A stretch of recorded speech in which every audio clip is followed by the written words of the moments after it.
The topic of working with, I think the term was craving or desire, came up this morning, and I thought I would pull out a handout of points of how to think about this.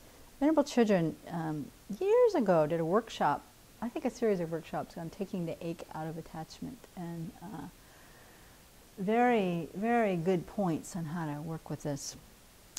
So as I was going through it to refresh my mind, I thought, gosh, you know, part of the problem of working with attachment or desire is that until it gets to craving, we don't really want to work with it.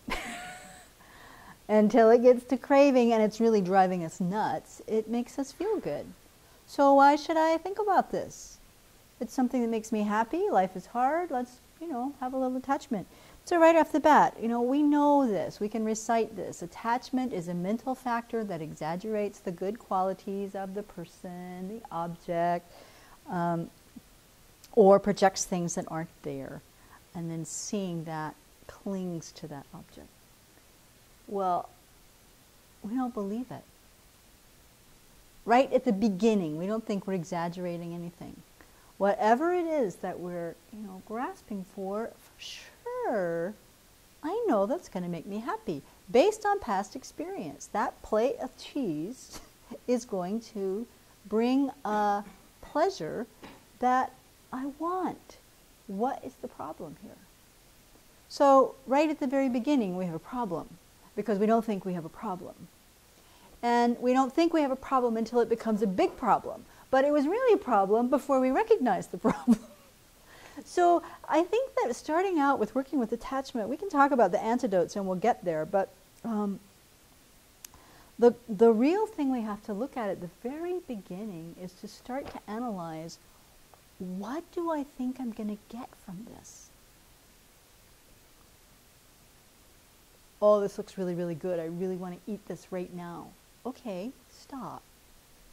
What do I think is going to happen when I put that thing in my mouth? Really?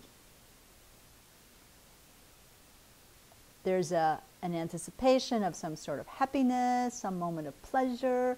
But, you know, if we even just stop for a minute, what is that?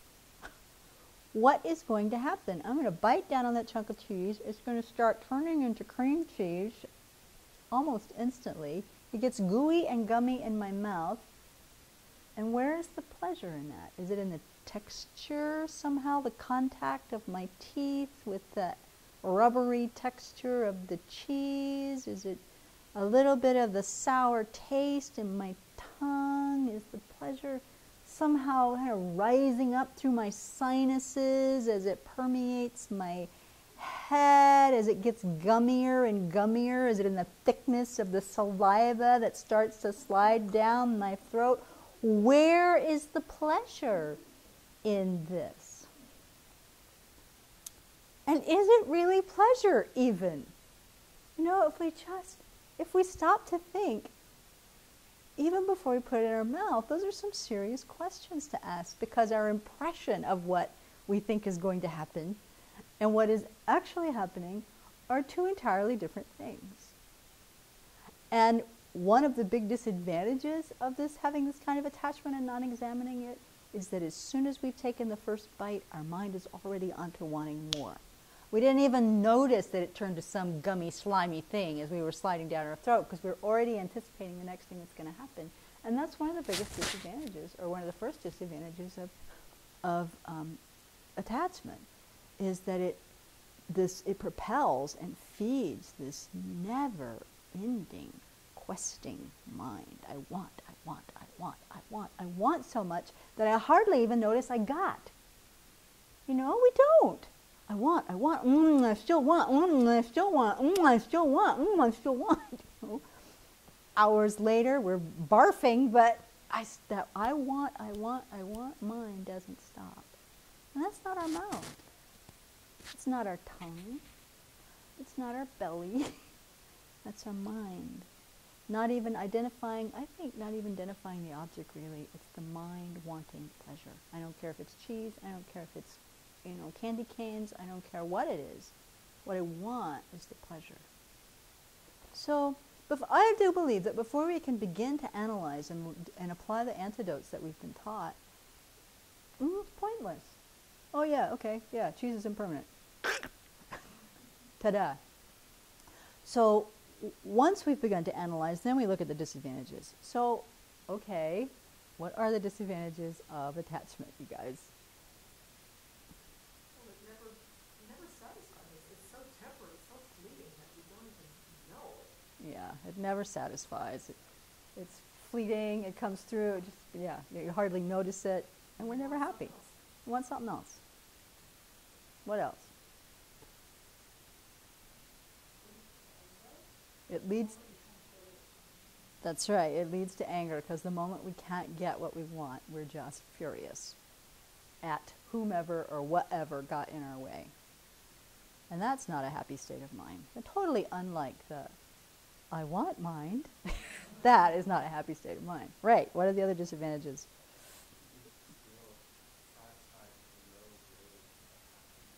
Yes, we get very, but are we satisfied? Right. That's the question. Yeah, Yes, we're deluded into settling for a low grade of happiness, but we're never satisfied by that low grade of happiness. Right, right.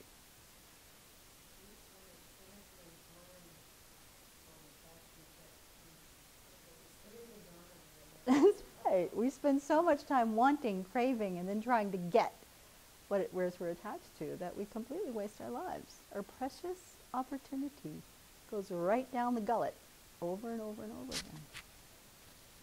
And what about our ethics? Yeah. Yeah, I mean, okay, a little bit of cheese, no big deal. But, you know, do I have precepts about not eating? Or do we have, is this somebody else's, am I in somebody else's house and a little bit of cheese starts to make a big deal? And, you know, what will we do? How much will we lie, cheat, or steal to get what we want? Or at a much more subtle level, how much do we just manipulate and connive to get what we want? So we have to, if we want to take care of our attachments, if we want to look at attachment as a force influencing our lives, before we even address the object, I believe that we must look at these things about, well, what is it? Why would I even bother to look at this? Because if we just say, oh, I shouldn't have it, that will only just make us crazy. I shouldn't doesn't work in our Dharma practice, or shouldn't doesn't work anywhere. But we need to know why. Why would this be something I want to overcome? How does this cause me problems? Does it cause me problems? What are the problems it causes? And then, if I'm convinced, yes, this definitely causes me problems, then when I meditate on, for example, the impermanence of it, when I see that the object, whether it's the person or the cheese or the whatever, is changing moment by moment by moment by moment by moment, and I can't grasp it, or that the pleasure I think I'm going to get is so fleeting that why would I give up everything I believe in order to have this fleeting moment of pleasure? Doesn't that make sense? Or we think about the ugly aspects of the object. You know, you think about what the cheese looks like within about 24 hours, and realizing that, or you know, think about where it came from. Actually, what do you think milk is like when it's inside a cow's udder? And have you ever actually, you know, really milked a cow or watched the process of the milk coming from that? I mean, I don't know. I know people who have drunk milk straight from the cow, but it's not something I want to do. So, you know, we think about where it came from and where it's going. That changes your mind just a little bit.